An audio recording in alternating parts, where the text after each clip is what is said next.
Warning, the video you're about to watch contains mathematics at the level of integral calculus, also known as Calc 2. All material has an assumed prerequisite of differential calculus and a full semester course in trigonometry. A thorough review of prerequisite topics can be found by searching the web. It's the system of equations. We must deal with them all at once. Always looking for solutions.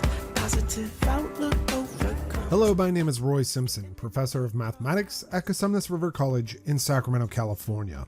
This video is for those who are enrolled in integral calculus and who are about to step into a section concentrating on partial fraction decomposition. This video is meant really to kind of open the door to partial fraction decomposition, to describe why we would need it. So let's go ahead and just use some examples to derive the necessity of partial fraction decomposition. First, each one of the examples I'm going to be doing in this video center around this integral of this rational function, which should honestly have a dx on the back end of it, but it just doesn't. And in each case, I'll be changing the values of a, b, c, and d. Each time I change those values, something very special happens. So let's go ahead and try to evaluate this integral given that a is 2, b is 4, c is 4, and d is 5. Now, if you are faced with an integral like this, again, the very first thing you should do, and I say this pretty much any time that a student faces an integral, write out a list of tactics. In this list, you should just start with kind of the easiest thing for you. So if U substitution is for you one of the easier techniques, then please, by all means, write down U substitution first. In fact, I think for most of us, U substitution is going to be our go-to, our very first one we list out as far as tactics go. And if you take a look at this integral, it should be somewhat obvious that a U substitution will be incredibly powerful here. So once I decide on a technique, I don't bother listing out any other tactics until this technique doesn't work. Let's say I start a U substitution and I find out it doesn't work, then I'll go back and list some more tactics out. But in this case, if you allow U to equal the denominator, then the differential of U is 2x plus 4 dx, and that happens to be the entire numerator. So all of that highlighted stuff is going to turn into just a du, and the denominator will be u. And in this case, we're pretty much done. Remember, this integrates to the natural log of the absolute value of u plus a c, and then resubstitute in whatever u was. In this case, it was x squared plus 4x plus 5. So far so good. This shouldn't be anything mind-blowing to you. Let's go ahead and see what I have up next. All right, this next version looks like this. So all we did was basically turn off the coefficient on x, and we end up with this 4 over x squared plus 4x plus 4. Again, write down some tactics. Now, I should mention here that when you start writing down tactics, that means that it is assumed that you've already performed any type of algebra that might be useful in this problem. If you take a look at the problem itself, a U sub as it looks right now is not going to work. And so then you kind of would move on if you did not do some initial work. And the initial work is that this trinomial in the denominator is actually factorable. And yes, it could be true that the trinomial we faced in the previous problem in the denominator was also factorable. It actually was not, but let's just pretend as though it was.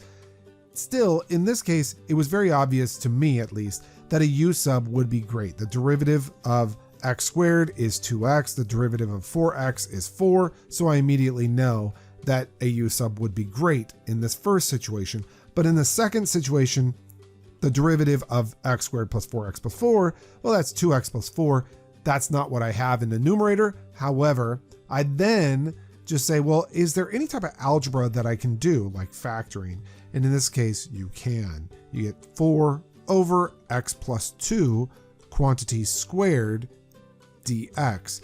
And now I can easily see that a U substitution would be very nice here.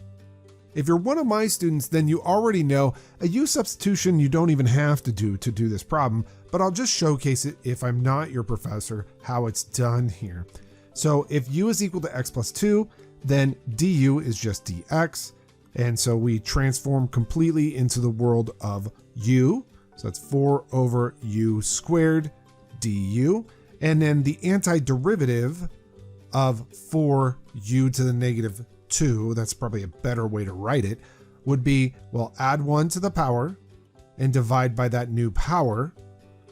And so you get the antiderivative to be a negative 4 over u plus c, or in other words, because u is x plus 2, a negative 4 over x plus 2 plus c.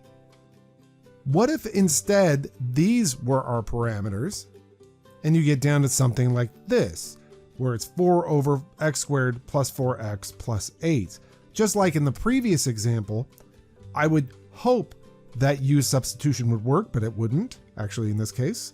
And also, I would then see if I could factor that denominator, but you could easily see that denominator is not factorable. That 8 is only 2 times 4 or 1 times 8, but there's no way I can add 2 and 4 or 1 and 8 to become a positive 4. So this is a prime polynomial. What do you do in this case?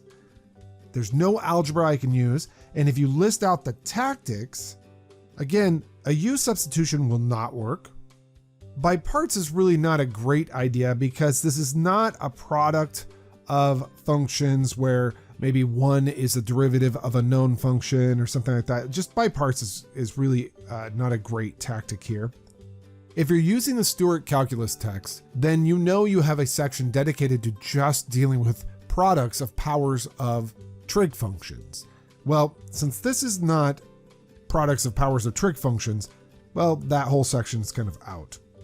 And usually following that material, you face trig substitution, like trigonometric functions, substituting those in. That actually might be useful here. The thing is, this doesn't look like a sum or difference of squares, at least not in that denominator, but you can do a little bit of massaging of the problem here by pre-working that denominator. In other words, let's complete the square on that denominator. And so what I've done here is I've taken the original integral and I've looked at that denominator and I am starting to complete the square, right? So I add half of that 4 squared, but then because I've added that, I have to offset it by subtracting it as well. And this allows me a perfect square trinomial in the denominator. And that plus 4 is just because 8 minus 4 right there. And now I can see this is definitely something that I can use a trigonometric substitution for. It's a sum of squares. Let's think about all the Pythagorean identities that we have. We have, let's see, 1 minus sine squared. Well, this is not a subtraction, so it's not going to be that. We have a secant squared minus 1 being tangent squared. And this is not, again, a subtraction, so it's not that. And then we have a tangent squared plus 1. And that's going to be this guy right here. It's a sum of squares. So let's go ahead and let x plus 2 quantity squared equal 4 tangent squared of theta. And we do that because, well, we'd like both terms in this denominator to have a 4 so we can factor it out. And on top of that, tangent squared plus 1, which is what would remain if we factored off the 4, would turn into just a plain and simple secant squared. Taking the square root of both sides, we get that x plus 2 is equal to 2 tangent of theta. And again, just to remind you, if you haven't seen my other videos on this, if you're not a student of mine, if you don't understand what I just did, or if you were asking yourself what happened to plus or minus when he took the square root, the fact is that when you make this substitution, you're saying that x plus 2 over 2 is equal to the tangent of theta, or better yet, what you're really saying is that theta is equal to the tangent inverse of x plus 2 over 2. And that implies that theta is an element of the interval negative pi over 2 to positive pi over 2. That is, the angle theta is either in quadrants 4 or quadrant 1. And because of that, tangent could be negative, it could be positive, so the plus or minus that would normally occur from taking the square root right there can be folded into the tangent itself. That will give us the plus or minus.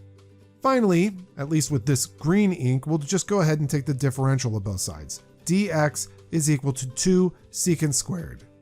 So now I have my entire transition. Let's go ahead and plug all this stuff in. Well, that's pretty nice. Notice everything kind of has a 4 in common. At least I can divide that out. And I can also pull the 2 out of the numerator. And we have a secant squared upstairs. And we will have a tan squared plus 1 downstairs, which is also a secant squared. It's a very nice problem. Those cancel beautifully. The antiderivative of 1d theta is just theta. Don't forget the plus c for the constant of integration. And then we go ahead and replace theta with some version of x. Luckily, we have that written here.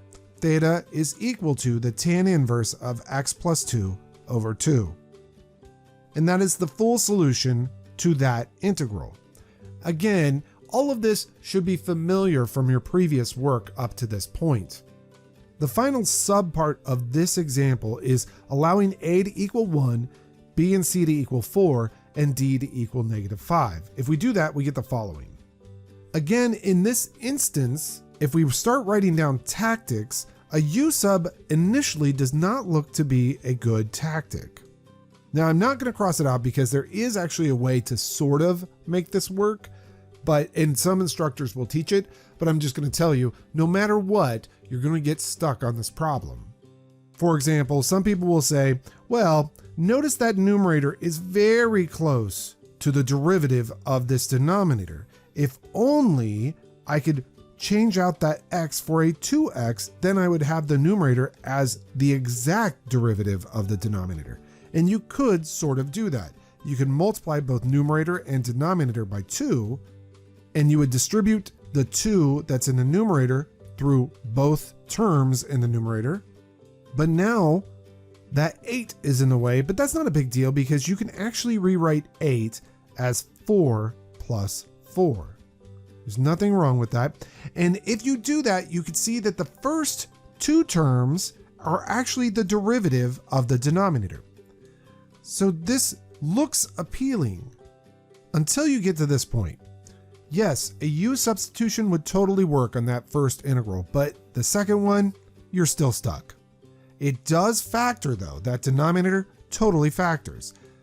However, I'm not going to bother continuing forward with this because there's nothing that you can do at this point. If you have not learned partial fraction decomposition, there's nothing you can do at this point to finish out this problem. You're pretty much stuck. But the key to integrating something like this is in figuring out how to factor that denominator.